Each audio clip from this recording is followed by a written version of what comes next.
गोंदिया जिल्ह्यातील सालेकसा नगरपंचायतीच्या निवडणुकीत घडलेलं एक अत्यंत गंभीर प्रकरण, जिथे ईव्हीएमची शील तोडण्यात आली आणि मशीन परत सुरू करण्यात आली.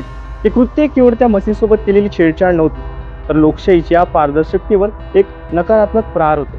नमस्कार, मी मयूर आणि आपण पाहतात MM न्यूज.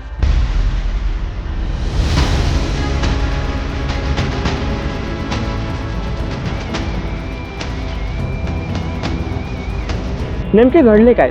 तर निवडणुकीनंतर ईव्हीएम मशीन स्ट्रॉंग रूम मध्ये ठेवण्यापूर्वीच तिला परत सुरू करण्यात आले. निवडणूक आयोगाच्या नियमानुसार एकदा मतदानाची प्रक्रिया पूर्ण झाली की ईव्हीएम मशीन ही एफसील आणि पॉलिटिकल पार्टीच्या सीलने बंद केली जाते. सील तोडल्यानंतर मशीन परत ऑन का करण्यात आली, हाच सर्वात मोठा आणि एक महत्त्वाचा प्रश्न आहे. मतमोजणीपर्यंत हे सील तोडणे निवडणूक प्रक्रियेचा थेट भंग आहे. ईव्हीएम मध्ये कोणत्याही प्रकारचा फेरफार करण्यात आला का? हा प्रकार प्रशासकीय चूक आहे की जाणून बुजून केलेली कृती?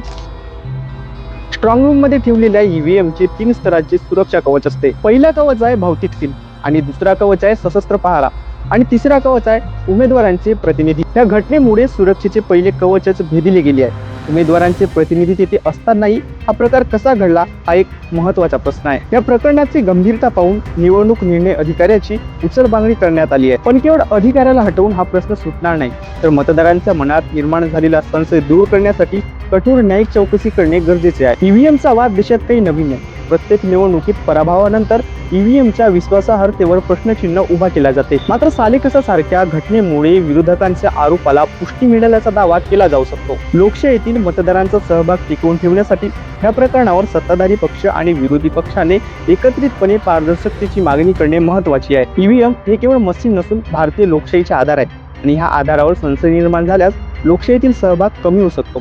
त्यामुळे ह्या प्रकरणाची सत्यता स्पष्ट करणे ही निवडणूक आयोगाची प्राथमिकता असली पाहिजे. तुम्हाला काय वाटते, ह्या प्रकरणाची चौकशी निवडणूक आयोगाने करायला पाहिजे की न्यायालयाने?